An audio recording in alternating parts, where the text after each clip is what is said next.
getting a bunch of musicians together with poets and putting them across the table and saying, have at it, man. Don't anybody walk away till somebody has a partner. So you've really discovered the spirit of collaboration. Yeah, well, I think the vision of our musical director, Arturo to combine these two elements historically at this period is of great benefit to us. I think it will expand the vision and the integrity of the quality of the poetic verse which we have in our poetry with the historicity of the musical instruments. I think that this collaboration has helped me in moving into other genres which I have not previously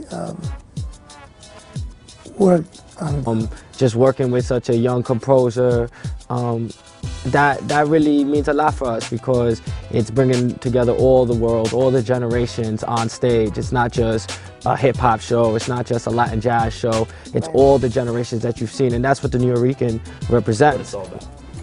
I would say for me, when we first had the first meetings, we were told to try to capture the New Rican experience, and what that is about, the New Rican poetry experience. So my piece is a piece about Puerto Rico and the whole process of that, of Puerto Ricans coming to New York from Puerto Rico, and it's also done kind of in a historical progression and a linear progression through time. So you see from kind of when they first came here to now, and it's all about just different aspects of the culture, whether it's talking about food or religion or politics or just community, you know, and it tries to capture all of that within it. That was some of the inspiration for me. That's where the collaboration came in. I just tried to bring in elements of different musics that I studied.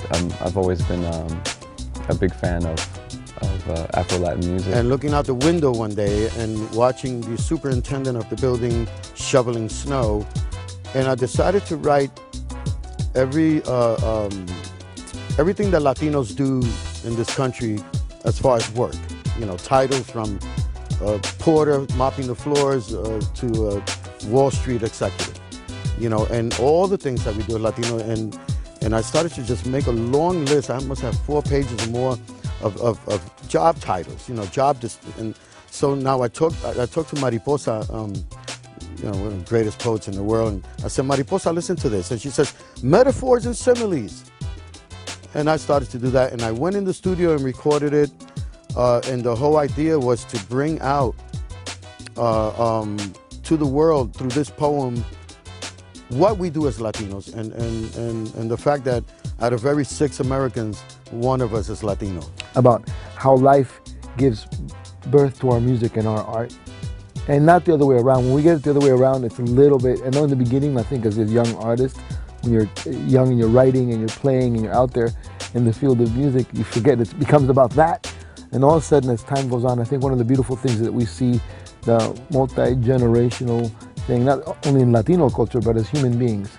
And this experience that Angel and all of us, I think, are sharing is about being a human being, expressing our dreams and sounds. And of course, we are of Latino heritage. And music is such a huge part of every Latino's life I know.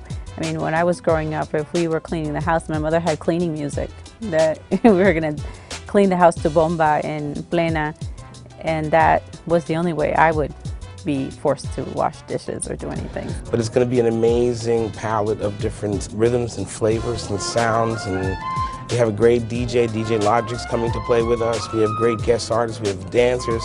The only thing I couldn't get is the elephants and the flying trapeze. That's the only thing I could not find.